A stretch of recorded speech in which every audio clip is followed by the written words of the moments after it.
જય સ્વામિનારાયણ. તો આજે 14મું વચનામૃત આપણે પઠન કર્યું. એમાં બે બાબતની ચર્ચા છે. પહેલી બાબત છે એક કોમ્પિટિશન છે, એક સ્પર્ધા છે કે એક ગૃહસ્થ ભક્ત છે અને એક ત્યાગી ભક્ત છે, એ બેમાંથી શ્રેષ્ઠ કોણ છે. તો એની એક રસપ્રદ ચર્ચા છે. અને બીજી બાબત એ ચર્ચા એ છે, અંતે યા મતિ સા ગતિ, હિરણ્ય કેશીય શાખા શ્રુતિનો શ્રીજી મહારાજે આ સરળ અર્થ બતાવ્યો છે. આ બે બાબતની ચર્ચા છે. તો એમાં જે પ્રથમ બાબત છે કે જેમાં ગૃહસ્થ અને ત્યાગી એમાંથી કોણ શ્રેષ્ઠ છે. સૌ પ્રથમ આપણને એમ થાય છે કે શ્રીજી મહારાજ જ્યારે સભા કરીને બેઠા છે ત્યારે કેટલાય સાધુ પુરુષો, ત્યાગી પુરુષો સભામાં હાજર છે અને ગૃહસ્થ ભક્તો પણ બેઠા છે. તો શ્રીજી મહારાજને આવો પ્રશ્ન પૂછવાની, ચર્ચવાની જરૂર શું છે? સંત ગણ પણ એમનું આશ્રિત છે, ગૃહસ્થ ગણ પણ એમનું આશ્રિત છે. ઈરાદો શું રાખે છે આ ચર્ચા પાછળ? અને પાછી નવી નવાઈની વાત તો એ છે કે વચનામૃતમાં આવી રીતે બબ્બે વાર શ્રીજી મહારાજે આ પ્રશ્નની પોતે જ ટક્કર કરી છે. કોઈ સાધુએ પૂછ્યું નથી, કોઈ ગ્રહસ્થે આ બાબત પૂછી નથી. ખુદ શ્રીજી મહારાજે આ પ્રશ્નને વચનામૃતમાં વારંવાર ઉઠાવ્યો છે. અને જ્યારે જ્યારે એમણે ઉત્તર કર્યો છે ત્યારે કોઈ સાધુનો ઉત્તર સાચો પડ્યો નથી. અને શ્રીજી મહારાજે પોતે જ એનો જવાબ આપ્યો છે. અને એમાં એટલું બધું કહી નાખે છે કે એ ત્યાગી છે એ ભૂંડો છે અને ગૃહસ્થ છે એ શ્રેષ્ઠ છે. બંને બાબતમાં બંને વખત જુદી જુદી જગ્યાએ પૂછાયું છે ત્યારે મહારાજે હંમેશા ગૃહસ્થને શ્રેષ્ઠ રીતે સાબિત બતાવ્યો છે અને ત્યાગીનો એકડો કાઢી નાખ્યો છે. ત્યારે વિચાર થાય છે કે આ પાછળ એમનો ઈરાદો શું છે? પેલી બાબત, શું એવો એમનો ઈરાદો છે કે ત્યાગાશ્રમ છે એના કરતા ગૃહસ્થાશ્રમ શ્રેષ્ઠ છે એવું એમને પ્રતિપાદન કરવું છે? કારણ કે વારંવાર ગૃહસ્થાશ્રમને શ્રેષ્ઠ કહે છે. તો જોતા એવું નથી લાગતું કે એમને ગૃહસ્થાશ્રમ શ્રેષ્ઠ છે એવું કરી બતાવવું હોય કે ત્યાગાશ્રમ શ્રેષ્ઠ છે એવું કંઈ કરી બતાવવું હોય. કારણ કે પોતે જ ત્યાગી છે, પોતે જ દીક્ષિત છે, પુત્ર પરિવાર કંઈ નથી, સાધુ દીક્ષિત છે. પોતે હોય સાધુ, પોતે ત્યાગી હોય, કોઈ વાંધો નહીં, પણ કેટલાયને ત્યાગી કર્યા. 500 તો એમની પાસે સતત પરમહંસ મંડળ રહે. આટલો મોટો સાધુ ત્યાગી વર્ગ ધરાવનાર વ્યક્તિત્વ એ ગૃહસ્થાશ્રમને શ્રેષ્ઠ સાબિત કરવા માટે કઈ વારંવાર મથામણ કરતા હોય એવું તો લાગતું નથી. તો બીજી બાબત, શું એવી એમની ઈરાદો હશે, એવી એમની ઈચ્છા હશે કે હું જે ગ્રહસ્થને વર્ણવું છું એવો ગ્રહસ્થ જો તમને મળી જાય તો એને વધારે આદર આપવો, વધારે સન્માન આપવું, એની પાસે રહેવું, જેથી તમારે મુમુક્ષુઓને ભગવદ માર્ગે જવામાં સરળ રહે. શું આવો ઈરાદો છે? તો એવું પણ પારંપરિક દેખાતું નથી કે ગૃહસ્થમાં વિશેષપણે જોડવાની એમણે ક્યાંય એક રીત પાડી હોય. તો ત્રીજો સવાલ મનમાં એમ થાય કે શું તો પછી આ જે ચર્ચા છે એનો મૂળ હેતુ એવો છે કે આવો જે ત્યાગી પુરુષ છે એને ઓળખી કાઢવો, જેથી કરીને એનો સંગ છૂટી જાય, અને સંગ છૂટી જાય તો મુમુક્ષુ બચી જાય, એવો એમનો ઈરાદો છે? તો એવો ઈરાદો પણ નથી લાગતો. કારણ કે જે ત્યાગી છે એ પોતે પંચ વર્તમાનમાં તો દ્રઢ છે. જે પોતે બગડતો નથી એ બીજાને શું બગાડવાનો હતો? એટલે એનાથી કોઈ મુમુક્ષુનું પતન થાય એવો પણ કોઈ પ્રશ્નમાં સ્કોપ દેખાતો નથી. તો આ વાલીડાનો શું ઈરાદો છે કે ફરી ફરીને આ પ્રશ્નને ચર્ચે છે? અને સામે બેઠેલા સાધુઓને ખોટું ન લાગે? જેના માટે બધું ત્યાગ કરીને બેઠા હોય એની ટીકા કરવી, તો શું ઈરાદો છે? પણ ઈરાદો એમ લાગે છે કે બહુ કરુણાપૂર્ણ છે. એ ઈરાદો એટલો સ્પષ્ટ છે અને વ્યક્તિલક્ષી છે. વ્યક્તિલક્ષી એટલે મુમુક્ષુને કયા સ્થાનમાં રહ્યાથી પોતાની આત્યંતિકી મુક્તિ સિદ્ધ થાય, પોતે પોતાની જે સાધના છે એમાં સફળ થાય, એવું કયું સ્થાન, એવો કયો માર્ગ છે? કારણ કે ઘણા ગૃહસ્થ એ સંસારને છોડીને ત્યાગાશ્રમમાં જવા માટે થનગનતા હોય છે. તો એવા પ્રસંગે એવા મુમુક્ષુઓને માટે બિલકુલ વ્યક્તિગત લક્ષી આ માર્ગદર્શન છે કે મુમુક્ષુએ આ પ્રશ્નને ખૂબ ધ્યાનથી સમજવું કે તમારી જે સંસિદ્ધિ છે એ ક્યાં રહીને થવાની છે. ત્યારે મુમુક્ષુના ભેદ હોય છે. એટલે એવો એક જે મુમુક્ષુનો ભેદ છે એને બહુ સ્પષ્ટ માર્ગદર્શન અહીંયા આપે છે. પણ એને આપેલા માર્ગદર્શનને પરંપરામાં બહુ જળવાયું હોય એવું જરાય લાગતું નથી. પોતે જાળવું છે, પણ પરંપરામાં જે કોઈ ગુરુઓ કહેવાયા એમણે ઓછું ધ્યાન આપ્યું હશે અને હવે તો બિલકુલ અપાતું નહીં હોય. તો વ્યક્તિગત મુમુક્ષુને માર્ગદર્શન છે એને કયા સ્થાનમાં રહેવું.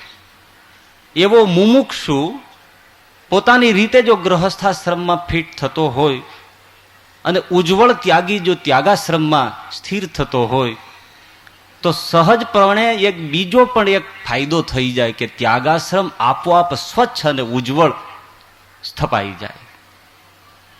તો આ હેતુની પાછળ મુમુક્ષુને માર્ગદર્શન છે. એટલા માટે શ્રીજી મહારાજ આ પ્રશ્નને વારંવાર ચર્ચે છે. તો બહુ સારી વાત છે.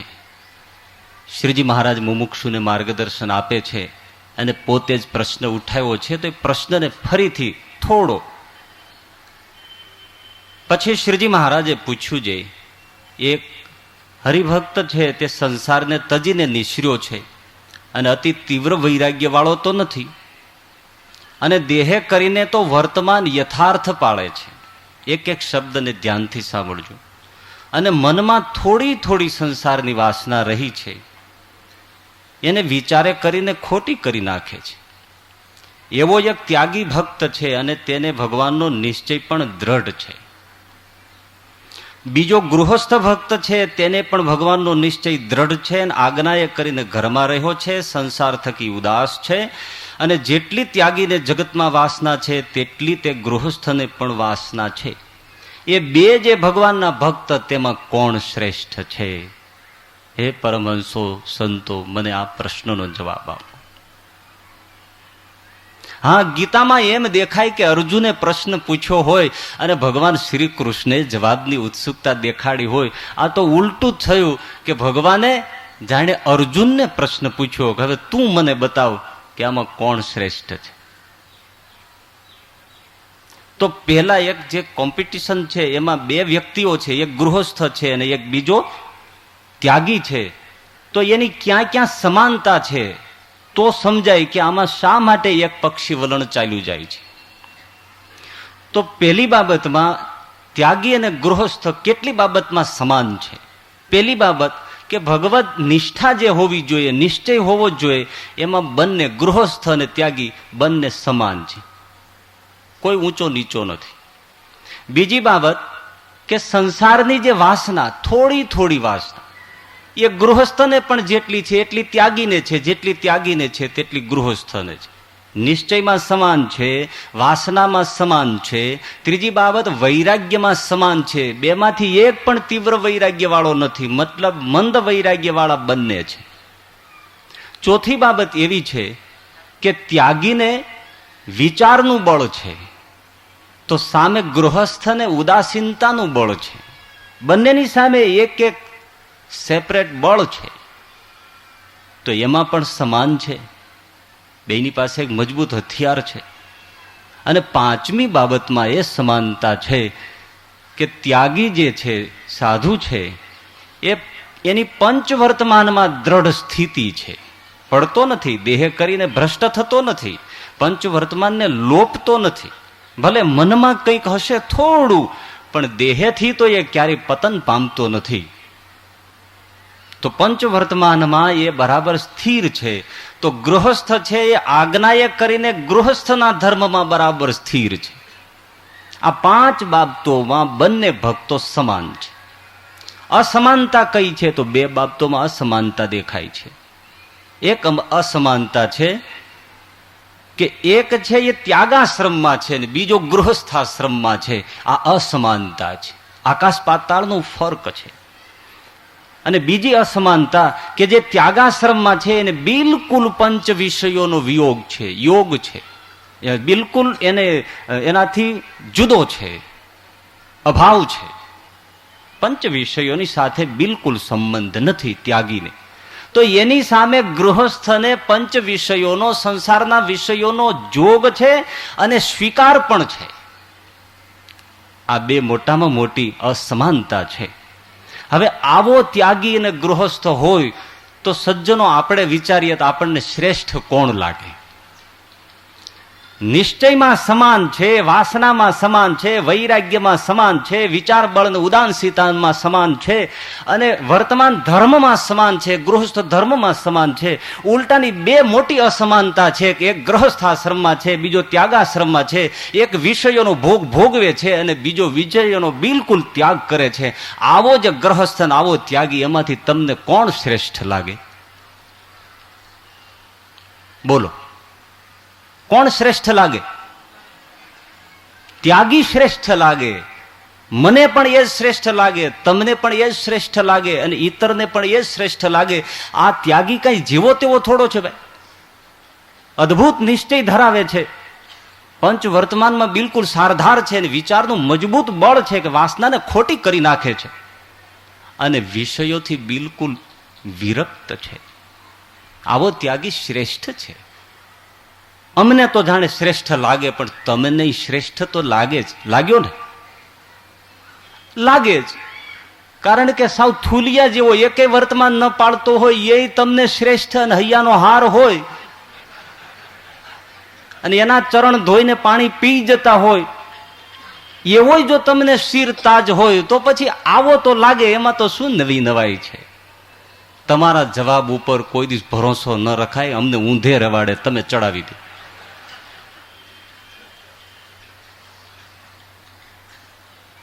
છતાં પણ નિષ્પક્ષ તો એમ લાગે હૈયામાં કે ત્યાગી તો આવો ત્યાગી મળે ક્યાંથી? આજે આવો ત્યાગી મળે ક્યાંથી?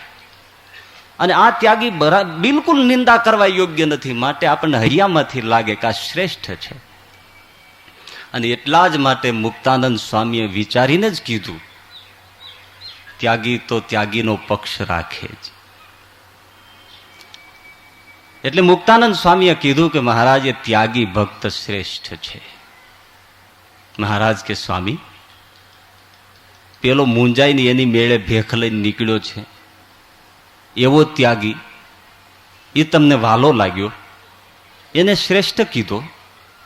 તો આ જે ગૃહસ્થ છે, આજ્ઞાએ કરીને ઘરમાં રહ્યો છે, એ કઈ રીતે શ્રેષ્ઠ નથી? ન્યૂન કેમ છે? બોલો, જવાબ આપો મને.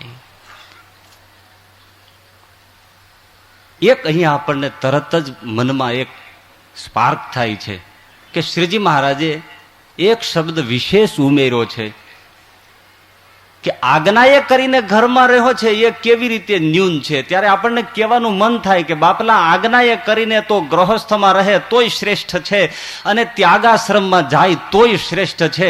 વૈરાગ્ય હોય કે વૈરાગ્ય ન હોય, આજ્ઞાએ કરીને જ્યાં જાય ત્યાં શ્રેષ્ઠ છે. આજ્ઞા એના માટે તો અતિશય ઉત્તમ બાબત છે. આજ્ઞાએ કરીને ઘરમાં રહ્યો છે એ તો શ્રેષ્ઠ છે. આજ્ઞાએ કરીને ત્યાગી થઈ જાય તો પણ શ્રેષ્ઠ છે. આ એક બહુ જ વ્યવસ્થિત રીતે તમારી તરફેણ કરવામાં આવી છે. છતાં પણ માનો કે એ શબ્દ કાઢી લેવામાં આવે તો પ્રશ્નનો જે જવાબ છે એ વિચારણીય તો બની જ રહેશે. આજ્ઞાએ કરીને ઘરમાં રહ્યો છે, એ શ્રેષ્ઠ છે. નિષ્કુળાનંદ સ્વામી પરમ વૈરાગી, જન્મજાત વૈરાગીને યોગી છે. સદગુરુ રામાનંદ સ્વામીની પાસે જઈને ભર યુવાન વયમાં સાષ્ટાંગ પ્રણિપાત કરીને એમ કહ્યું કે ગુરુદેવ, સંસારમાં નથી જવું, મને આપનો સેવક અને દાસ બનાવો. આપની સાધુ પરંપરા છે એને હું ક્યાંય દાગ અને ઊણી આંચ નહીં લાગવા દઉં. રામાનંદ સ્વામીએ કહ્યું કે લાલજી, અત્યારે તમારે અહીંયા આવવાની જરૂર નથી. અરે સ્વામી, મને સંસારમાં એક શ્વાસ લેવો પણ ગમતો નથી. રાત અને દિવસ તો મારું મન તમારા ચરણ કમળ પાસે આવવાનું ઝંખે છે, મને અહીંયા સ્વીકારી લે. રામાનંદ સ્વામી એમ કહ્યું કે ના લાલજી, અતિશય તમને આમાં આવવાની ઈચ્છા છે, વૈરાગ્ય છે, હું જાણું છું તમને સંસારમાં રસ નથી, પણ જ્યારે સમય આવશે ત્યારે બોલાવી લઈશું. જાઓ, અત્યારે તો ઘરબારી થાઓ અને સંસારમાં પ્રવેશ કરો. આટલો બધો જેને વૈરાગ્ય હોય ને એને ગ્રહસ્થ બનાવવો એ ભયંકર છે. મતલબ કે એ માણસને કેમ જઈ શકે? આવી આજ્ઞાઓ પાળવીને બહુ કઠણ છે. ભાવતું તો વૈદ્ય બતાવ્યું એમાં તો બધાને જલસો પડે. શીરો પૂરીનો પ્રસાદ હોય તો કોઈ હરિભગત ના ન પાડે, પણ કડવા લીમડાનો ગુડી પડવાને દિવસે પ્રસાદ હોય ત્યારે એક મંજરી પકડીને હેંડતો થઈ જાય છે.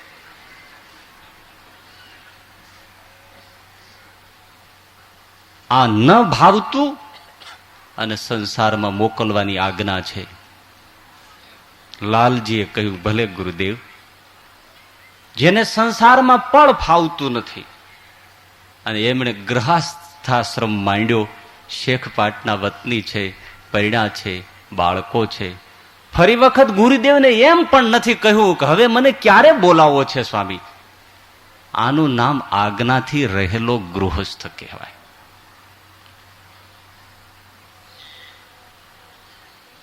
ખોરાસાના રાજાભાઈ મહારાજની પાસે ઘરબારની સમૃદ્ધિને એકત્ર કરીને શ્રીજીના ચરણોમાં આવે ગઢપુરમાં, અને મહારાજને એમ કહે કે લ્યો મહારાજ, આ મારી સંપત્તિ છે, બીજાની મેં બધી સુખરૂપપણે વ્યવસ્થા કરી છે, મારી કોઈ ચિંતા કરશો નહીં. સંસાર સારો એ સમેટીને આવ્યો છું, મને ના મહારાજ ના નહીં પાડશો. મને આપના ચરણમાં રાખો અને આપની પરમહંસની પંક્તિમાં ભેળવું. શ્રીજી મહારાજે કહ્યું કે રાજા, તું તો મનનો રાજા છો, એમાં મારી ના નથી, પણ હું કહું એ પ્રમાણે કરવું છે કે તારે જેમ ઈચ્છા છે એમ કરવું છે? બોલ. ધણીનો કોઈ ધણી ખરો? અરે મહારાજ, આપની જેમ આજ્ઞા હોય એમ જ કરવાનું હોય ને. તો તમારે અતિશય તીવ્રતા છે સાધુ થવાની, અને આ બધું તો સાફ કરીને આવ્યા છો, મનમાં ગાંઠ પાડી છે, કેટલા મનસુબા છે. તો હું સાધુ ન બનાવું તો મહારાજ તમારી મરજી છે. તો રાજાભાઈ સાંભળી લ્યો, અમારે પર્વતભાઈ અગતરાયના છે ને, ખોરાસાની બાજુમાં જ અગતરાય ગામ છે, સીમાડો એક પડે. અમારે જે પર્વતભાઈ આપણા છે એને બાળકો નાના છે, તો જાઓ એમનું ખેતર ખેડો, હાથી હાંકો અને ખેતીનું કામકાજ કરો, જાઓ. રાજાભાઈ એ જ ક્ષણે ઊભા થયા. ભલે મહારાજ, હું પર્વતભાઈનું હાથી હાંકીશ. આ પણ આજ્ઞા ન પાળી શકાય એવી છે. આજે કોઈ મંડળમાં સાધુ થવા પાર્ષદ થયો હોય ને, અને એને એમ કહેવાય કે તારે આટલો ફેરફાર છે, અથવા તો તારો વર્ણાશ્રમનો આવો બાધ છે, તો તને ભગવી કંથા નહીં પહેરાવી શકાય, તો જ્યાં એવી વ્યવસ્થા હોય ત્યાં ઘૂસ મારી જાય, પણ રીએ નહીં. એનું કારણ છે કે અંચળો ઓઢતાની સાથે જ કેટલો માન મર્તબો છે, કેટલી પ્રતિષ્ઠા મળે છે. બાપજી બાપજી કહેતા ફરે. સેવા હોય તો કેજો મા બાપ, માવતર સેવા હોય તો કેજો. હોય ટીટોડીને ટાંગા જેવો, માવતર સેવા હોય તો કેજો. અને આ સદગુરુની અદાથી એમ કે હા ભક્ત કહેશો, તમે સેવા નહીં કરો તો ભગવાન કેમ રાજી થશે? આવું જે તુરત એક જે વસ્તુ મળે છે, આપણે હંમેશા વેશ પૂજક છીએ એટલે ભગવું જોયું નથી, પડ્યા નથી. આહીરવાડનું અમારે આપણે ગુરુદેવ એક વાત કરતા કે બધા સંતો સભામાં બેઠેલા, પછી સાંજ પડેલા આહીરો બધા પગે લાગવા મંદિરમાં આવે તો બધા સાધુઓ બેઠા હોય ને પછી છેલ્લે પાર્ષદો સફેદ લુગડા વાળા એ ભક્તો બેઠા હોય, એટલે જે ભક્તો આવે સંતોને પગે લાગે અને પછી ઉભા થઈને તરત સભામાં બેસી જાય. પણ પેલા જે સફેદ કપડા વાળા પાર્ષદો છે એને પગે લાગે, જે નારાયણ ન કરે. એટલે વડીલ સંતે એમ કહ્યું કે ભાઈ અમારા ભગવા કપડા છે, જેમ અમે ઘર છોડ્યું છે એમ આ લોકોએ પણ ઘર બહાર છોડ્યા છે, ત્યાગી જ પુરુષ છે, માટે એમને પણ પગે લાગવું, એને કેમ નથી લાગતા? તો એક આહિર કે અમે એવા ભાઈડાને પગે નથી લાગતા. તું ભૂલીશ માં ધોળે ભગવે. અમારે પાર્ષદ નારાયણ ભગત જો ખરેખર ભગવી ગોદડી પહેરીને બેઠા હોત તો આજે સદગુરુ સંત હોત અને સૌથી પ્રથમ એનું સ્થાન પડતું હોત. ગુણ ગુણના ભંડાર હોય, પણ આ થોડો ફરક આપણા માનસમાં છે. એટલે સૌ કોઈ ભગવું પહેરવા માટે ઉત્સુક થાય અને જો અર્પણ ન કરવામાં આવે તો ઘરે પણ જતા રહીએ. એના દાખલા છે ભાઈ, એની બહુ લાંબી ચર્ચા ન કરાય. પણ સંત થવા આવ્યો હોય એને પછી એક ગ્રહસ્થને ત્યાં પાછો મોકલવો ને એ ખેતી કરવા માટે, તો ખેતી તો એને ત્યાં હતી. શું ફાયદો પડ્યો? રાજાભાઈ ઉભા થયા અને મહારાજને પગે લાગીને એમ કહ્યું કે મહારાજ બીજી કાંઈ આજ્ઞા દાસને? તો કે ના બસ, પર્વતભાઈના છોકરા નાના છે, ખેતી કરજો, હળ ચલાવજો, આપણે શરીરને માટે તો શું જોઈએ, બાજરાનો લોટ હોય બહુ થઈ ગયું, બસ જાઓ ખેતી કરજો. ચાલ્યા ગયા છે. ભક્તએ સાતી જોડ્યા છે, પર્વતભાઈની ખેતી કરે છે. ખોરાસા ગામના લોકો જોઈને હસી કરે, પણ એ તો પ્રભુનું ભજન મસ્તીમાં ખેતી કરે છે. આશ્ચર્ય તો એ છે કે પર્વતભાઈ એને ઘેર બોલાવીને કહે લો ભગત જમો, તો કે ના, મને બાજરાનો લોટ ખોબો ભરીને આપી દો. અરે રોટલા જમો, શાક જમો, ગાયો ભેંસાના દૂધ દઈ જમો, તો કે ના, મહારાજની આજ્ઞા નથી. મહારાજે એમ કહ્યું છે કે શરીરને બાજરાનો લોટ જોઈએ, લોટ ખાઈને રહેજો, એટલે મને બાજરાના લોટ સિવાય બીજું અઘરાજ છે. આવો કોણ મળે?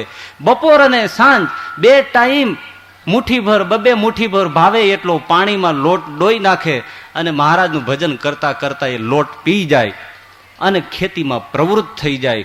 એક દિવસ, એક મહિનો, એક વર્ષ નહીં, 14 વર્ષ સુધી ખાલી બાજરાનો લોટ પી અને આટલી કાળી મજૂરી એક ભગવાનની વચને કરે એવો એક યોગી તો ખોળિયાવો, જેણે ખેતીવાડીમાંથી શેરડીનું બટકું ન ખાધું હોય, એક ચીભડાની કાકડી કે ચીભડાનું કટકું ખાધું ન હોય, એક જ બાજરાનો લોટ અને પાણી. આ કયા દેશના મુક્તો છે? એનો કોણ ઘડનાર છે? 14 વર્ષ પસાર થયા. શ્રીજી મહારાજ અવારનવાર આવે, રાજાભાઈ સભામાં બેઠા હોય, પણ એને એમ પણ નથી પૂછતા કે ભગત ખાધે પીધે કોઈ તકલીફ નથી ને? પૂછે એ બીજો, માલિક પૂછે નહીં. અને સેવક કોઈ દી એમ ન કહે કે મહારાજ હું આવું સમજો છું, હવે રોટલી બોટલી ખાઉં. આપણે દવાખાને જાય છે તો ડોક્ટરનું લોહી પી જાય છે. અથાણું ખાઉં, પાપડ ખાઉં, ઈડલી ખાઉં, ઢોસા ખાઉં, ભાઈ ઠોહાય ખા.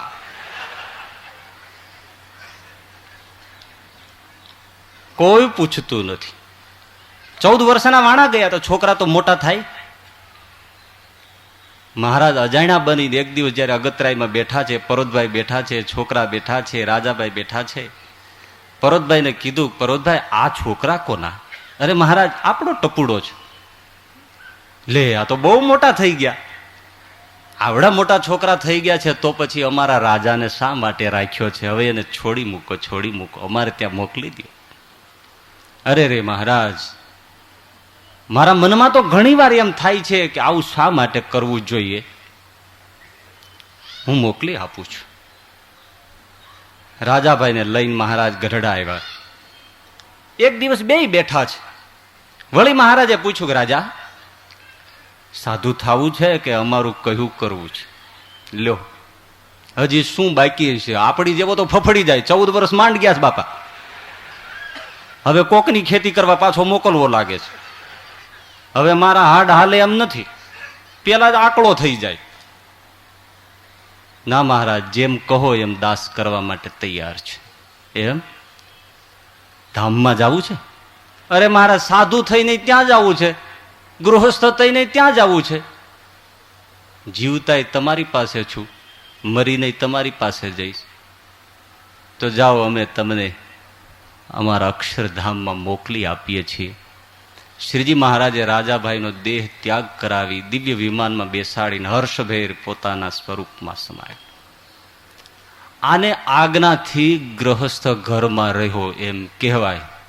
આ બધા બેઠા છો તમે, બધા આજ્ઞાથી ગરી ગયા છો. આમાં કેટલાય આજ્ઞા લીધી છે, પૂછવાય નથી આવતો. વર્ષ 2 વર્ષ થાય એટલે આવડું ટેટું લઈને આવે, સ્વામીજી કંઠી.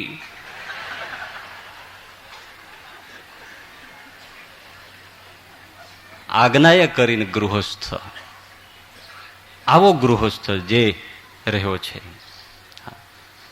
આજ્ઞામાં થોડું સમજી પણ લઈએ વિશેષ. એક આજ્ઞા પરમેશ્વરની પ્રગટ હોય, હાલ હવાલ હોય, એક આજ્ઞા ચોખ્ખું સમજાઈ જાય. ભાઈ એ કે આમ તો એ કે આમ, જેમ કહે તેમ. બીજો ક્રમ છે સદગુરુ સંત, જેમ રામાનંદ સ્વામી છે એમ સદગુરુ સંત કે ભાઈ તારે સાધુ નથી થવાનું, તારે ગૃહસ્થમાં રહેવાનું છે. ભાઈ તારે ગૃહસ્થાશ્રમમાં નથી રહેવાનું, તારે અમારી પાસે રહેવાનું છે. આજ્ઞા સ્પષ્ટ છે. અને ત્રીજો પ્રકાર છે શાસ્ત્રમાં સ્થાપિત આજ્ઞા. શાસ્ત્રમાં આજ્ઞા છે કે જે માતા પિતાને એકનો એક સંતાન હોય, માતા પિતા વૃદ્ધ હોય, અશક્ત હોય, રોગી હોય, આજીવિકાનો પ્રશ્ન હોય, એવા પુત્રએ ક્યારેય સંન્યાસ ધારણ ન કરવો. માતૃ પિતૃની સેવા છે એ પરમેશ્વર સેવા જેવી છે. આખા ઘરનો વ્યવહાર એની માથે હોય. બેનો દીકરીઓ આ તે બધા નાના હોય, એના વરાવા પરણાવાના પ્રસંગ હોય તો કોઈ દિવસ ગ્રહસ્થે બાળ બચ્ચાને પત્ની પરિવારને દુખી કરીને સંન્યાસનો માર્ગ ન લેવો એ શાસ્ત્રમાં નિષેધ એટલે કે ના પાડવામાં આવી છે, ન માર્ગ અપનાવવો. પણ આજે ઘણા એવા ઓવરફ્લો વૈરાગી નીકળ્યા છે સંતો કે આવાઓને પરાયણે ત્યાગાશ્રમમાં ભેળવે છે, જે શાસ્ત્ર આજ્ઞા વિરુદ્ધ છે. આજ્ઞાએ કરીને ઘરમાં રહ્યો. મૂળ બાબત મુક્તાનંદ સ્વામી એમ કહ્યું કે મહારાજ એ ત્યાગી શ્રેષ્ઠ છે. એટલે મહારાજે એમ કહ્યું કે આજ્ઞાએ કરીને ઘરમાં રહ્યો છે એ કઈ રીતે શ્રેષ્ઠ નથી, મને જવાબ આપો. ત્યારે આમાં વિસ્તાર નથી, પણ હકીકત એવી ચર્ચા આપણે મનમાં લઈએ તો દેખાઈ આવે. મુક્તાનંદ સ્વામી એમ કહ્યું કે મહારાજ તો સીધી વાત છે કે પેલો ત્યાગી છે એને વિષયોનો બિલકુલ ત્યાગ છે. મહારાજ કેવો ચોખ્ખો છે. ભલે સંસારમાં થોડી વાસના છે તો ગૃહસ્થને પણ છે, પણ ગૃહસ્થ છે એ ભોગવે છે, વિષયોમાં સ્વીકાર છે. અને ત્યાગી તો બિલકુલ સંસારના વિષયોથી વિરક્ત છે. માટે ત્યાગી શ્રેષ્ઠ છે. અને વાત આપણને વજૂદવાળી લાગે. ભોજનનો રસ, ભોજનનો સ્વાદ, ભોજનની વાસના, સમજો 2 વ્યક્તિ છે, બેયને સમાન છે. એક જણો ભોજનની જે વાસના છે એને વિચારે કરીને ખોટી કરી નાખીને આખું વર્ષ 24 એકાદશીના નકોરડા ઉપવાસ કરે. એક બીજો છે એ ભોજનની વાસના છે એને અનુરૂપ બનીને એ ફલાહાર કે જમે તે ભોજન કરી અને એકાદશીને દિવસે આહાર કરે છે, ભલે ફલાહાર કરે છે. પેલો 24 એકાદશીઓને નિર્જળા પસાર કરે છે, પેલો વાસનાને અનુરૂપ બનીને ભોજનનો સ્વીકાર કરે છે. તો સજ્જનો આ બેમાંથી શ્રેષ્ઠ કોણ લાગે? ઉપવાસી રહેનારો શ્રેષ્ઠ લાગે કે જે વિચારના બળથી ભોજનની વાસનાને તોડી નાખે છે, અને પેલો વાસનાને અનુરૂપ ભોગનો સ્વીકાર કરે છે.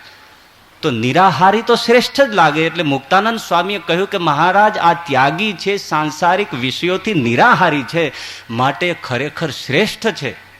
આમાં જરાય ખોટું નથી. ગ્રહસ્થ તો આહારી છે, સંસારનો આહાર કરનારો છે. શ્રીજી મહારાજે કહ્યું કે સ્વામી એમાં એને ખોટું શું કરી નાખ્યું? ગૃહસ્થ છે તો ગ્રહસ્થના ભોગનો સ્વીકાર કરે છે, એ એને શોભારૂપ છે, એમાં એને ખોટું શું કર્યું કે તમે એને ઉડાવી દો છો? મુક્તાનંદ સ્વામી કે મારા વાલા એ તકલીફ મને એ લાગે છે કે વિષયનો ભોગ ભોગની વાસનાને વધારે. ન જાતું કામ કામાના ઉપભોગે ને સામ્યતી હવિષા કૃષ્ણ વર્તને એવ ભૂય એવાભિવર્ધતે. આ શાસ્ત્રનો સિદ્ધાંત છે કે ભોગ ભોગવે તો ભોગની વાસના વધે, ઘટે નહીં. તો ગૃહસ્થને વાસના વધશે અને ત્યાગીને એ ફાયદો છે, ભોગ ભોગવતો નથી. એટલા માટે એ શ્રેષ્ઠ છે, વાસના ન વધે. શ્રીજી મહારાજે કહ્યું કે સ્વામી, એ ભોગ ભોગવે છે પણ એની પાસે તો ઉદાસીનતાનું કેટલું મોટું બળ છે, માટે એને વાસના વધે જ નહીં. ઉદાસીન છે, અને ઉદાસીનતા એવું મોટું પરિબળ છે કે એની વાસનાને કાપી નાખે. તમે કેમ સમજતા નથી?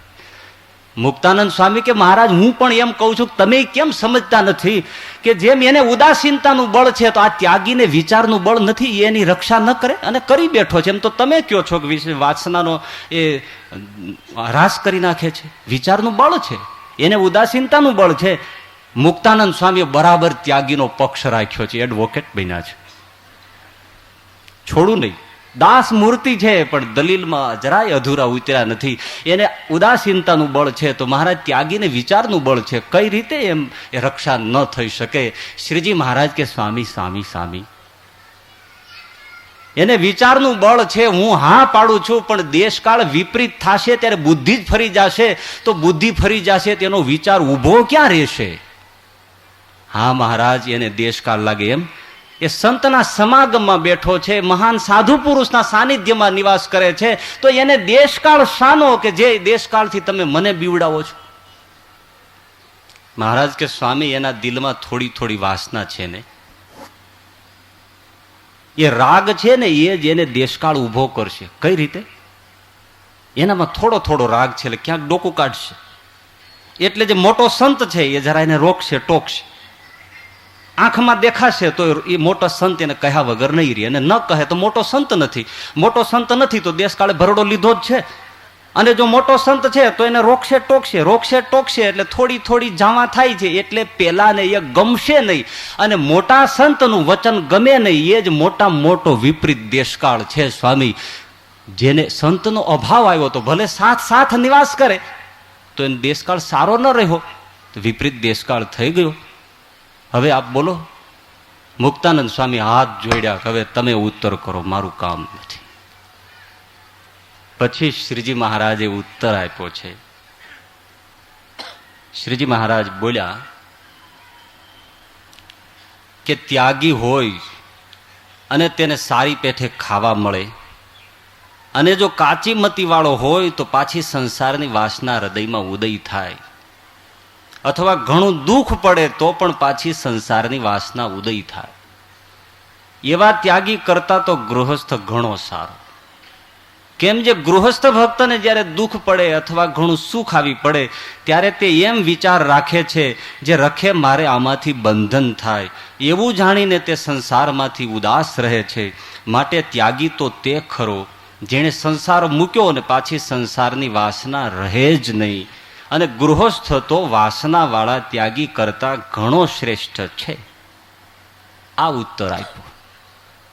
પહેલી બાબત એ સમજી લઈએ કે શ્રીજી મહારાજને ન તો ગૃહસ્થાશ્રમ શ્રેષ્ઠ કરી બતાવો છે, કે ન તો ત્યાગાશ્રમ શ્રેષ્ઠ કરી બતાવો છે, ન તો એ ગૃહસ્થાશ્રમના પક્ષકાર છે, કે ન તો ત્યાગાશ્રમના પક્ષપાત છે. ત્યાગી થાય તેને હેત ઘટી જાય, અને ગૃહસ્થ થઈ જાય તો હેતના ઘૂંટડા આવે, એવું આમાં કંઈ દેખાતું નથી. એનો એક હાર્દ છે, અને સારા એ વચનામૃતમાં પથરાયેલો છે. એના એ પક્ષકાર છે. પક્ષકાર શું છે? કઈ બાબતના? કે ભગવાનનો ભક્ત ચાહે ત્યાં હો, પણ એનું મન નિર્વાસનિક થવું જોઈએ. આ એમનો મૂળ ઉદ્દેશ અને લક્ષ્ય છે. હવે તમે ગ્રહસ્થાશ્રમી રહો કે ત્યાગાશ્રમી રહો, પણ મન છે એ નિર્વાસનિક જોઈએ. મન નિર્વાસનિક નથી થયું તો એ પુરુષોત્તમના સુખને પામી નહીં શકે. આપણા મનમાં જે એક સમાજની અંદર જે પ્રવર્તિત ભ્રાંતિ છે કે ત્યાગી થયા એટલે કલ્યાણ તો થઈ ગયું, બસ પછી તો બીજાનું કલ્યાણ કરે એટલું એના વ્યાજમાં. શ્રીજી મહારાજ એવા ત્યાગીઓનો કોઈ ઉપરાણું કે એવું લેતા નથી.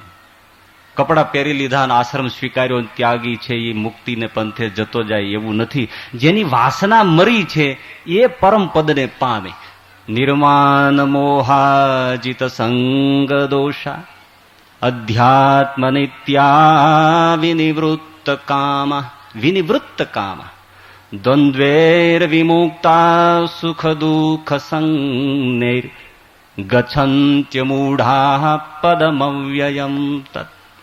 આવો જે થયો છે એ પુરુષોત્તમના સુખને પામે મન નિર્વાસનિક જોઈએ. જો મનમાં વાસના પડી છે તો એટલી ભવ ભટકણ છે, એટલી જ પીડા છે, એટલો પુરુષોત્તમના સુખથી દૂર છે. આ એમનો મૂળ પોઈન્ટ છે. એટલા જ માટે જ્યારે પ્રશ્ન પૂછે છે ત્યારે વાસનાને તો વચ્ચે લાવે જ છે. અંત્યના 29મા વચનામૃતમાં આ જ પ્રશ્ન બરાબર વ્યવસ્થિત પૂછ્યો છે. એ પણ પોતે જ પૂછ્યો છે. જો ધ્યાનથી સાંભળો. શ્રીજી મહારાજે કહ્યું કે બે સત્સંગી છે, બંનેની અવસ્થા 20-20 વર્ષની છે. જે વર્ષે જે ઉંમરે ત્યાગાશ્રમ સ્વીકૃત થતો હોય, મને લાગે છે કે એ વખતે મહારાજે ત્યાગાશ્રમની દીક્ષાની ઉંમર 20 વર્ષ બાંધી આપી હશે. જેમ આપણા પૂજ્ય ગુરુદેવે એટલો યુવાન હોવો જ જોઈએ, 18 થી 20 વર્ષનો હોય, એસએસસી પાસ કરેલો હોય, એવાને જ ચાન્સ આપતા, એમ શ્રીજી મહારાજે એ વખતે એક સ્કેલ બાંધી આપ્યો કે 20 વર્ષનો છોકરો તો હોવો જ જોઈએ. નાનું ટેટું મોંમાં દૂધ ગંધાય એવું હેંડે નહીં. તો બે સત્સંગી છે, 20-20 વર્ષની અવસ્થા છે. બંનેને નિશ્ચય, હેત, ભક્તિ, ઉપાસના અને ધર્મ એ બરાબર છે, કોઈ વચ્ચે ઓછો નહીં. તો આ બે છે એને તીવ્ર વૈરાગ્ય બેમાંથી એકેયને નથી. તો હવે મને એ બતાવો કે વિષય ભોગમાં જે તીક્ષ્ણ વૃત્તિ છે, એક પરણીને સ્ત્રી મળી એટલે સંસારી થયો, અને એકને સ્ત્રી ન મળી એટલે ત્યાગી થયો, સાંખ્ય યોગી થયો. બંને તીવ્ર વૈરાગ્ય તો નથી. એક ગ્રહસ્થ થઈ ગયો, એક ત્યાગી થઈ ગયો. ઉંમર સરખી છે, નિશ્ચય, હેત, ભક્તિ, ધર્મ અને વૈરાગ્ય સરખા છે. એકને સ્ત્રી મળી, એકને ન મળી. એક ત્યાગી થયો, એક ગૃહસ્થ થયો. તો હવે એ બતાવો કે આ બે માંથી વિષય ભોગની જે તીવ્ર ઈચ્છા અને વાસના છે એ બેમાંથી કોની ઓછી થાય? આ જે ત્યાગી થયો એની ઓછી થાય કે આ વાસના પેલા ગૃહસ્થની ઓછી થાય? કેવો પ્રશ્ન! આવા પ્રશ્નોને આપણે ક્યારેય વિચારતા જ નથી. એટલે શ્રીજી મહારાજે પણ ત્યાં શુકમુનિએ પ્રશ્નના જવાબ કરવાની જરા લીધી, પણ મહારાજે બધા જ ઉત્તરો ખોટા ખોટા કરતા એમ જવાબ આપ્યો કે પેલો ગ્રહસ્થ છે એ સારો, આ ત્યાગી ભૂંડો. વળી ઉડાડી નાખ્યો ત્યાગીને. ત્યાગી ભૂંડો, કારણ કે એને તો તીવ્ર વૈરાગ્ય મૂળથી નથી, માટે વિષયોને મિથ્યા જાણ્યા નથી, અસત્ય જાણ્યા નથી, આત્મનિષ્ઠા છે નહીં, એટલે વિષયોનો યોગ થતા એ વિષયોમાં બંધાઈ જશે. માટે તીવ્ર વૈરાગ્ય વાળા એ સંસારનો ત્યાગ કરવો, મંદ વૈરાગ્ય વાળા એ સંસારનો ક્યારેય ત્યાગ ન કરવો. અને જો મંદ વૈરાગ્ય વાળો સંસારનો ત્યાગ કરશે તો એના ત્યાગમાં જરૂર વિઘ્ન આવશે. વર્ષે, 2 વર્ષે, 10 વર્ષે એને જરૂર ત્યાગમાં વિઘ્ન આવશે, આવશે ને આવશે. આ રીતે મહારાજે ત્યાં પણ ઉત્તર આપ્યો.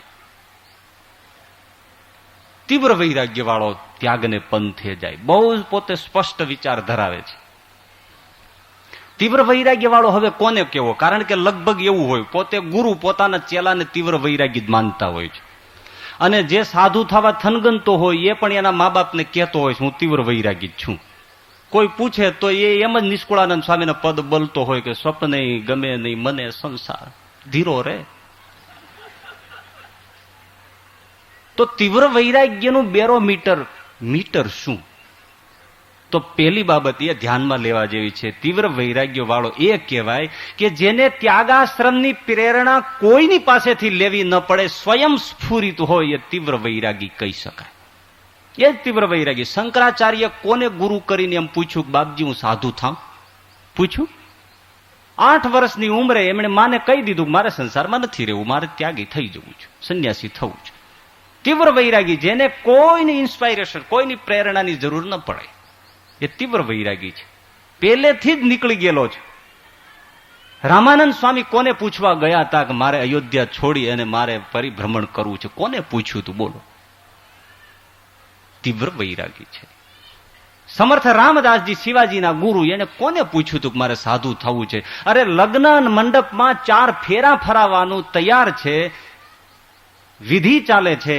ગોરદાદા એમ બોલ્યા કે કન્યા બદરાવો સાવધાનો મંગલમ ભગવાન વિષ્ણુ મંગલમ કરોડો ધ્વજા મંગલ પ્રતિકાક્ષો મંગલાયતનો હરિ. તરભાણામાં વિષ્ણુ ભગવાનને ઊંધા મૂકીને પાવલી મૂકો. કન્યા બદરાવો સાવધાન. સાવધાન શું કામ બોલે છે? હજી ભાગવાનો સ્કોપ છે. સમર્થ રામદાસજીએ પેલા ગોરદાદાને પૂછ્યું કે દાદા આ સાવધાન શું બોલ્યા? તો કે હવે કન્યા પધારશે, પછી અત્યારે જે તમે કોર કંધા છો એ નહીં રહી શકો જુવાન, મારો ઢીંઢો ભાંગી ગયો છે, એટલે આ સંસારમાં હવે હું પછી ફેરા ફેર્યા પછી પૂરું થયું એમ કે. અને રામદાસ, સમર્થ રામદાસજી છલાંગ મારી મંડપમાંથી કૂદી અને અંધારમાં ઓગળી ગયા. ક્યાં ગયો જુવાનનો પત્તો લાગ્યો નહીં, નીકળી ગયા. એ શિવાજીના ગુરુ સમર્થ રામદાસજી. કોને પૂછે છે? કોઈને નહીં. બીજી એક બાબત કે એને કોઈ સંત પેલા તો કોઈ પ્રેરણા નથી લેતો, એ બાબત જોઈ. બીજી બાબત એ છે કે જેને કોઈ સમર્થ સંત એમ કે ભાઈ ચલો સાધુ થઈ જાઓ, એ જ ક્ષણે જે બધો સંસારનો અંચળો છોડી દે એ તીવ્ર વૈરાગી છે. નિષ્કુળાનંદ સ્વામીને મહારાજે ભૌમિયા તરીકે લીધા, પછી આધોઈમાં આવીને એમ કીધું કે લાલજી હવે ક્યાં સુધી આ સંસારમાં પડ્યું રહેવું છે? અરે મહારાજ આ છોડ્યું, ક્યાં ઘર દૂર, ક્યાં પોતે, એ જ ક્ષણે વૈરાગી. 18 પરમહંસો જે થયા, એક એક ગામ ધણી દરબારને મહારાજ એટલું એટલું લખે, કાગળ મળે, નીકળી જાઓ.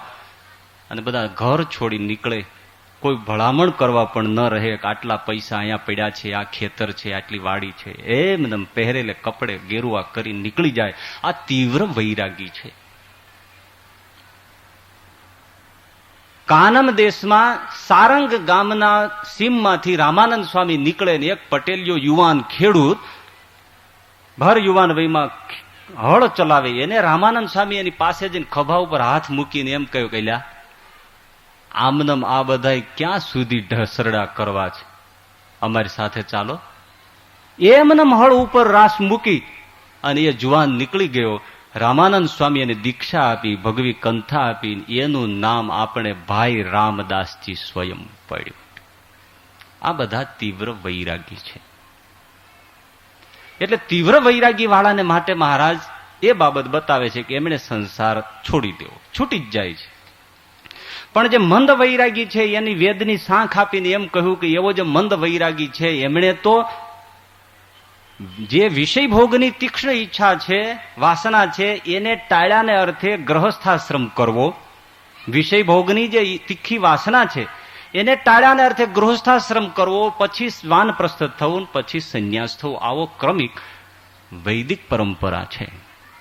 એટલે મૂળ બાબત એ આવી કે વાસના હોય તો મહારાજ કહેતા નથી કે તમે સાધુ થાઓ, અને જો વાસના હોય તો એને ગ્રહસ્થાશ્રમમાં જોડાવું, જેથી કરીને વિષય ભોગની તીક્ષ્ણ ઈચ્છા છે એ ટળે. મૂળ ઉદ્દેશ તો વાસના ટાળવાનો જ છે. વાસના ટળે તો પ્રભુનું પદ પામે. કઈ અક્ષરધામની અંદર કઈ વચ્ચે પાર્ટેશન નથી કરવામાં આવ્યું કે ત્યાગી થઈને જેટલા અહીંયા આવ્યા હોય એ આ જમણી બાજુ બેસે, ગ્રહસ્થાશ્રમમાં રહીને પછી અક્ષરધામમાં ગરી ગયા હોય એ બધા ડાબી બાજુ બેસે. એવું તો ત્યાં છે નહીં. કારણ કે આત્મા ન તો સ્ત્રી છે, ન તો પુરુષ છે, ન તો ત્યાગી છે, ન તો ગ્રહસ્થ છે. તો વાસનાની બાબત તો ગ્રહસ્થાશ્રમમાં એવું શું લાપચી સુરમું છે કે આમાં કંઈક સુવિધા પડે છે? તો એ જરા જોઈ લેવા જેવું છે. એટલે શ્રીજી મહારાજે પણ અહીંયા કહ્યું કે જે ત્યાગી થયો અને કાચી મતી વાળો હોય, કાચી મતી વાળો એટલે મંદ વૈરાગી, જેની આગળ ચર્ચા થઈ તે, અને જો એને સારી પેઠે ખાવા મળે તો સંસારની વાસના હૃદયમાં ઉદય થાય, અને જો દુઃખ આવી પડે તો પણ સંસારની વાસના ઉદય થાય છે. હવે આ ત્યાગાશ્રમની આ મુસીબત બતાવી. પરમહંસો ધ્યાનથી સાંભળતા હશે ને, ગ્રહસ્થો સાંભળતા હશે અત્યારે જેમ તમે સાંભળો છો. તો મહારાજે એમ કહ્યું કે ત્યાગીને આ તકલીફ છે, કાચી બુદ્ધિ વાળો છે અને સારી પેઠે ખાવા મળે. તો હવે તમે સાંભળો કે હકીકતે ત્યાગીને એ વખતે ખાવા નહોતું મળતું એમ કહી શકાય.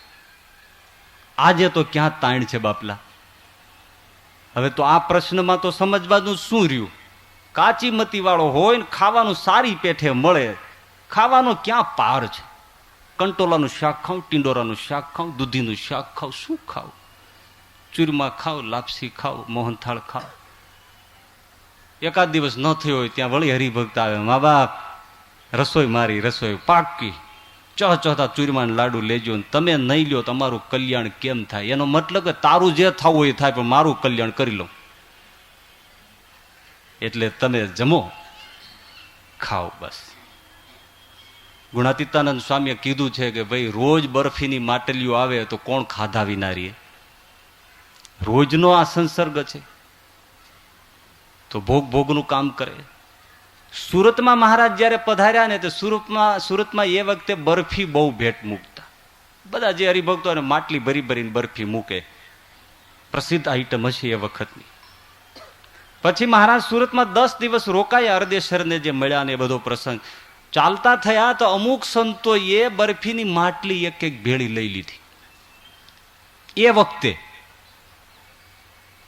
આગળ જતા મહારાજ નદી આવી એટલે ત્યાં પછી કે હવે આપણે અહીંયા વિરામ કરીએ ને થોડી વાર પાણી વાણી પીએ અને કંઈક ટીમણ કરીએ. એટલે બેઠા, હાથ પગ ધોયા, જળપાન કર્યું. એટલે પેલા સંતો એની પાસે માટલી હતી ને બરફીની, એ લઈને મહારાજ આગળ મૂકી. લ્યો મહારાજ, અમે તમારા માટે જ લીધી છે. હો મહારાજ કે આ શું છે? બરફી છે મહારાજ. અમને એમ હતું કે રસ્તામાં ખાવા તો જોશે ને એટલે લઈ લીધી છે. એટલે મહારાજે તરત કીધું, મુકુંદ બ્રહ્મચારી? તો કે હા મહારાજ. ત્યાગીને આવું ખાવું એ શોભા નથી દેતું. એટલે સાથવો ક્યાં છે આપણો? અને ભડકું જે શેકેલા ઘઉં બાજરાનું હતું એ મૂળજી બ્રહ્મચારી પાસે આ ભગવાન ભેળું રખાવતા. અને એ સાથવો અને મીઠું અને નદીનું જળ મહારાજ પોતે ખાધું. હવે ઓલા જે બરફી લઈને આવ્યા માટલીયું વાળા, એનું શું થયું શક્યો? એમનેમ બધા હાલી નીકળ્યા. માટલીયું એ નદીના તટમાં એમનેમ કોઈના મરેલાની વાહે લાડવા મૂક્યા એમ પડી રહી. ભાઈ તો રોજનો સંગ છે તો આવું થઈ જાય અને બને. એટલા માટે ભોગ છે એ એનું કામ કરશે. એમાં તો એ જ બચે કે જો પોતે બેલેન્સ રાખે અને તપ અને ત્યાગનો માર્ગ રાખી લે. જેમ તમારે આપવાનો ધર્મ છે એમ સાધુને એને છોડવાનો ધર્મ છે. અને જે પોતે બેલેન્સમાં વર્તી અને જીવનને જરા વ્યવસ્થિત કરી નાખે, સમજી લે કે એવો જો બળ્યો હોય તો આ જે ભોગ છે એનાથી બચી જાય. એટલે કાચી મતીવાળો હોય તો થોડો રહી જાય. તરત જ બીજો પોઈન્ટ મૂક્યો, કાં સુખ હોય ને કાં દુઃખ હોય, ત્રીજું તો કંઈ છે નહીં. માનો કે આવી રીતે સુખમાંથી ત્યાગનો બરાબર પકડી રાખે અને નીકળી જાય તો મહારાજે તરત બીજી બાબત મૂકી કે દુઃખ જ્યારે આવી પડશે ત્યારે પાછી સંસારની વાસના ઉદય થશે. અને એ બાળ એટલું જ સાચું છે. પાછું અહીંયા હેરાન થાય, માન અપમાન થાય, કોઈ સેવા પ્રવૃત્તિમાં વધારે જોડે ને પછી કંટાળે, અને પછી એમ થાય કે આના કરતા ઘર શું ખોટું હતું. આના નાની જો બાબતો એટલું કરવું ને એટલા ઢસરડા છતાંય જો આજ રહેતું હોય તો આના કરતા ઘેરે તો આના કરતા હિંડોળા ખાઈટ ઉપર ઝૂલતા ને છતાંય મજા કરતા હતા. અહીંયા તો કોઈ આપણું વાન સાચવતું નથી. અને ત્યાં તો મારી બા કેટલા મારી પાછળ, મારા બાપા તો મારું મોઢું જોયા વગર જમતા નહોતા. અને આ સાધુએ તો મને શું બળદ જેવો સમજ્યો છે. તો મારે ક્યાં હજી જમીન નથી? 100 વીઘાનો પાટડો પીડ્યો છે. એટલે તરત જ વિચાર ફરી જાય. અમદાવાદમાં એક જ પૂર્ણાનંદ સ્વામીને કોગળા કરવા માટે ઘી ન આપ્યું તો એ ગજા ગઢવી જે પૂર્ણાનંદ બન્યા હતા એમણે કીધું કે શું આ જ પીડ્યું છે? અમારા ભાગમાં કઈ નથી? આવા અપમાન ખાવા માટે હું નથી બેઠો. અને પૂર્ણાનંદ સ્વામી ત્યાગાશ્રમની કંથા ફેંકીને ગૃહસ્થ થઈ ગયાના દાખલા છે. આજે પણ એવું બનતું હોય છે. કારણ કે અહીંથી દુઃખી થાય એટલે તરત એ વિચારો આવે છે. એટલે મહારાજે આ મર્મને પણ રજૂ કર્યું. હવે આમાં સંતોને કંઈ બોલવા જેવું રહેતું નહોતું. એટલે હવે કોઈ બોલતું જ નથી, મૌન પણ સાંભળતા જ જાય છે. તમારે જે કેવું હોય ડિસેક્શન કરી નાખવા જ. તો આ જે દુઃખ છે એ એને સંસારની વાસના ખેંચે છે. કારણ કે સામે એને એક સ્કોપ દેખાય છે. તો સામે પક્ષે જે ગૃહસ્થ છે એને મહારાજ એમ કહે છે કે એને જ્યારે સુખ આવી પડે ત્યારે એમ સમજે કે ઓહો આમાંથી મને તો બંધન થશે અને હું આમાં બંધાઈ જઈશ, માટે ઉદાસ થઈ જાય અને મતિ મૂંઝાઈ જાય ભોગ આવે ત્યારે. અને પેલા સાધુને તો એ ભોગ આવે ત્યારે એમ થાય કે ગ્રહસ્થો આપણી સાથે ન જોડાય તો કોની સાથે જોડાય. હકીકત તમે જોવા જાવ ને તો સાધુઓ બીજાનું સારું કરવામાં પોતે દખી થઈ જાય. લ્યો,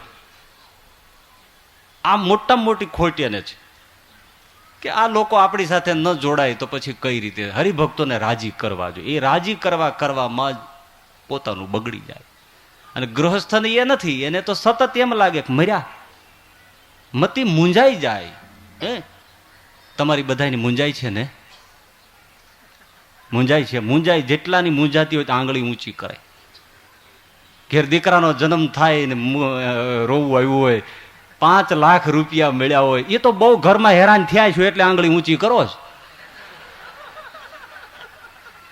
પણ 1 લાખ રૂપિયો એક દિવસમાં વાતમાં મળી જાય તો કયો હરિભગત ખુશ ન થાય? એક બંગલો સેજ વાતમાં જો મળી જતો હોય તો કયો કૂદકા ન મારે? કોની મતિ મૂંઝાય છે? આ તો એની મૂંઝાય કે જેને થોડી વાસના હતી સંસારમાંથી ત્યાગાશ્રમમાં જવું હતું પણ આજ્ઞાથી રહી ગયો અને રહેવું પડ્યું, એની મતિ મૂંઝાય, બાકી કોઈની મૂંઝાતી નથી ભાઈ. એટલે આ કઈ ચર્ચા તમારી નથી હો. તમે મૂંઝાઈ જાઓ છો એવા બેઠા છો એ વાતમાં અમે માનતા નથી. મૂંઝાતા નથી. પદાર્થો મળે ને મૂંઝાતા નથી. હા, તમારા ઘરના અપમાન કરે ત્યારે તમારી ચોટલી ખીતો થાય અને ત્યારે કેટલાય મૂંઝાઈને ઘર છોડીને અહીં ગુરુકુળમાં રહેતી આવ્યા દાખલા છે. પાછા વળી કે હો સ્વામી ઘેરે ફોન કરજો ને હું અહીંયા છું, ગોતે નહીં. તે આવ્યો શું કામ?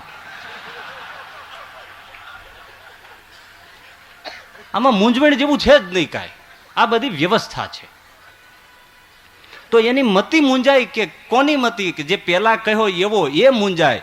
ગાંફના વસતા રાવળ હતા, એમની પાસે એક ભેંસ હતી અને એમના બેન, આટલો પરિવાર. ભગતને વિચાર આવે કે આપણી પાસે ભેંસ છે તો મારી બેન કેવી ભક્ત છે, હું ભક્ત છું, મહારાજની ભજન સેવા ભક્તિ એ કરવામાં આપણો દિવસ જવો જોઈએ. એની બદલે આ ભેંસને દોહવી, એના દૂધ દહીં ગોસડા એ વલોવવા, એના વાસીદા છાણ મૂતર સાફ કરવા, મારી બેનને હું આટલો નકામો સંસારમાં જોડું છું, માટે આ ભેંસને હું વેચી નાખું સુખેથી. પછી આપણે રોટલો ને મીઠું જોઈએ, બીજું શું જોઈએ? ભગવાન મેળો માટે કાંઈ જોતું નથી. આ પળો જણીને કાઢો.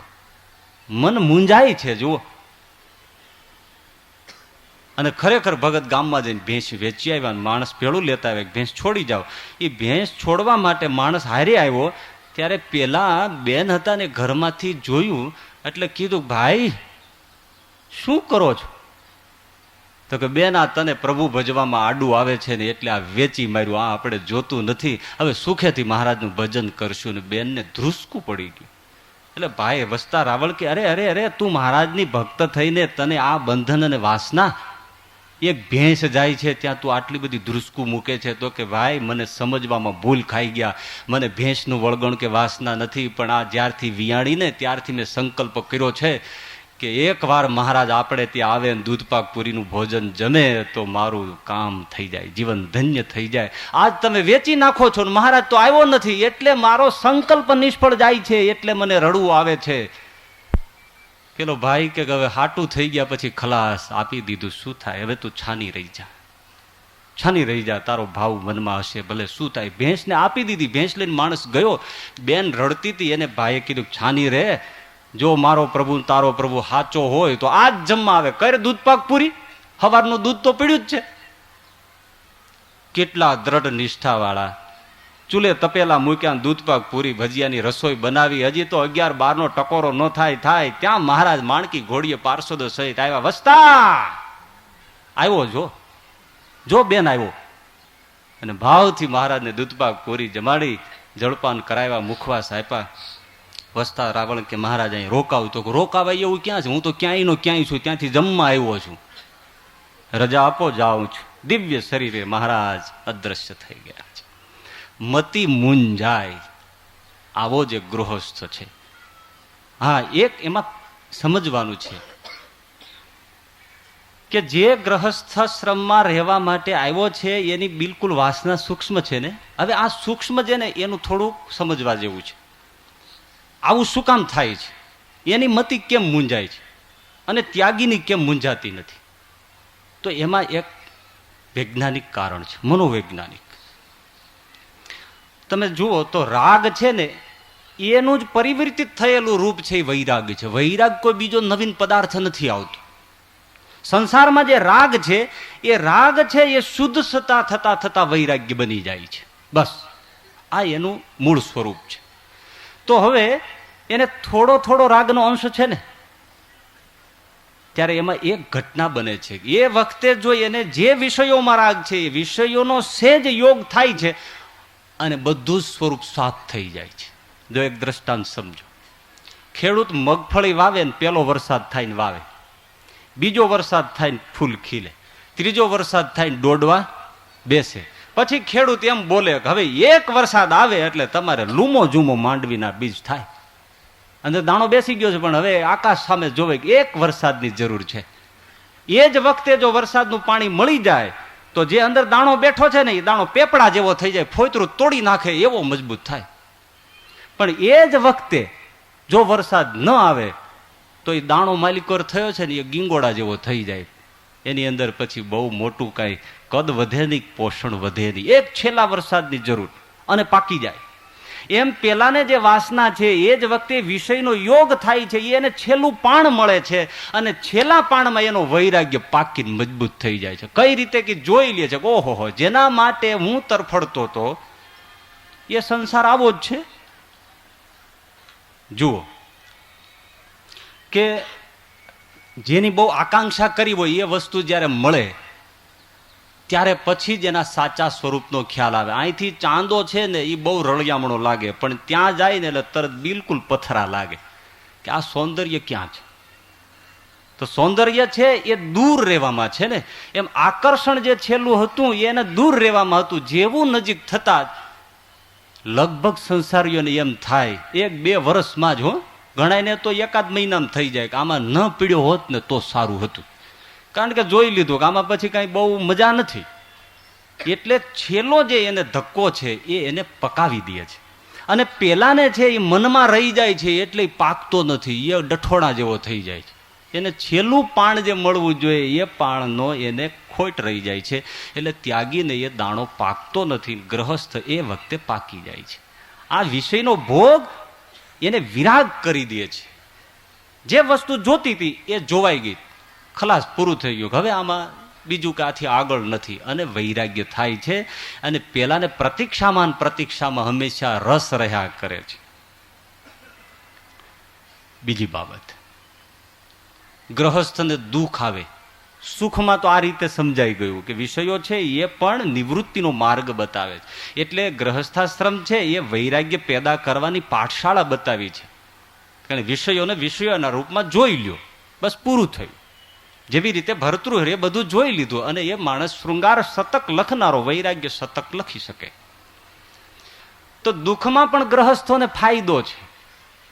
કારણ કે જ્યારે જ્યારે દુઃખમાં પડે, કુટુંબમાં જામે, બાળકો વિફરે, પત્ની કલહ કરે અને બેટાણાનું ભેળું ન થાય, પગાર મૂંઝવે, શરીરની તબિયતો મૂંઝવે, પરિવાર મૂંઝવે, ભાઈઓ કોદાળી પાવડા લઈને હામા થાય, પાડોશીઓ હોય મારવા તૈયાર થાય, ત્યારે આને અંદરથી એમ થાય, હે ભગવાન, હે પરમહંસો, હે સાધુ સંતો, રક્ષા કરજો, હે મુક્તાનંદ સ્વામી, હે ગુણાતીતાનંદ સ્વામી, હે મહારાજ.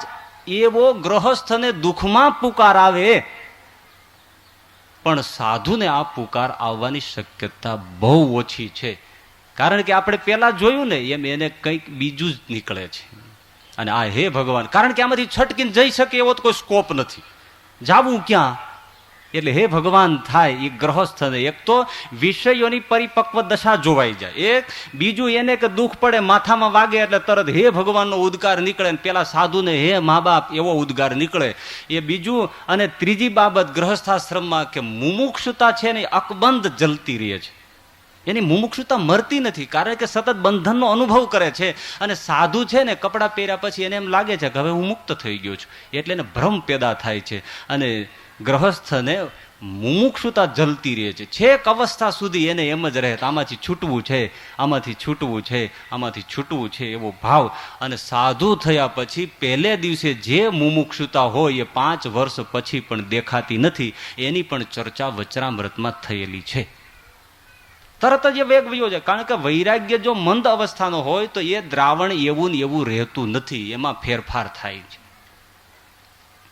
અને ત્રીજી બાબત, ગૃહસ્થ હંમેશા નિર્માની થઈ ન જ રહે. ઘરમાં નિર્માનીનું શિક્ષણ મળે છે. કારણ કે જ્યારથી પરિણ્યો છે ત્યારથી એના પત્ની ધર્મપત્ની એને નીચી મૂંડીએ રાખે. જી જંબુરજી સલામ જી. નારી વિવશ નર સકલ ગોસાઈ, નારી વિવશ નર સકલ ગોસાઈ, નાચહી નટ મરકટકી નાઈ. આ ફાયદો છે. જે મદારી આગળ વાંદરું નાચે એવી રીતે ગ્રહસ્થની પોઝિશન છે. એટલે હંમેશા નિર્માનીનું શિક્ષણ એને ત્યાંથી મળે છે. અને સંતને સર્વોચ્ચ સ્થાને બેસાડવામાં આવે છે. એટલે નિર્માની થવાનું શિક્ષણ તો એને જીવમાંથી કાઢવું પડે છે. આ ભેદ ગ્રહસ્થાશ્રમને ત્યાગાશ્રમના વાસ્તવિક પાસા જોયા. હવે છેલ્લું એક મનોવૈજ્ઞાનિક પાસું પણ શ્રીજી મહારાજ રજૂ કરે છે કે ગ્રહસ્થાશ્રમમાં વાસના ઓછી થાય છે ને એની હું તરફેણ કરું છું. એનું કારણ એક છે. ગરડા મધ્યના 62માં વચનામૃતમાં શ્રીજી મહારાજે એમ કહ્યું કે આ જીવનો એવો વિપરીત સ્વભાવ છે. બસ આટલું સમજી લેવાય ને બધું સમજાઈ જાય આપણે તમને બધાને. કે જીવનો એવો વિપરીત સ્વભાવ છે કે જ્યારે ગ્રહસ્થાશ્રમમાં હોય ત્યારે સંસાર ત્યાગ કરવાના સંકલ્પ થાય, અને જ્યારે ત્યાગ કરીને નીકળે પછી સંસાર સંબંધી સંકલ્પ થાય છે. જીવનો આવો વિપરીત અવળો સ્વભાવ જન્મજાત છે. એટલે મનનો સ્વભાવ છે. ખરું કે ખોટું બોલો, આ હકીકત છે. હવે આમાં કોઈ ના ન પાડી શકે. કારણ કે મન બધાને સરખું છે, મનસ્તત્વ એક સરખું છે. દુકાને હો ત્યારે ઘર સાંભળે, બાબો શું કરતો હશે, ઘર સાંભળે. ઘરે હોય તો દુકાન સાંભળે કે 1 કલાક ખુલ્લી રાખી હોત તો આટલું થઈ જાત, આ ચોપડો અહીંયા મૂકાણો નથી, આ નોકર આ રૂપિયા આજ હું મૂકીને આવ્યો છું, જો રાતે દુકાન તૂટી મર્યા સમજો, તો દુકાન ચિંતવે. ઘરે દુકાને ક્યાંક બેઠો હોય તો પછી મંદિર સાંભળે, અને મંદિરે આવીને માળા કરે તો પાછું ઘર સાંભળે કે હવે સ્વામી પૂરું કરે તો હા હો હવે ઘરે જવું છે, હવે બહુ મોડું થાય છે, 7 વાગી ગયા છે. વિપરીત ભાવના જ મનની છે. ઘરે બેસીએ તો મંદિર સાંભળે અને મંદિરે બેસીએ તો ઘર સાંભળે.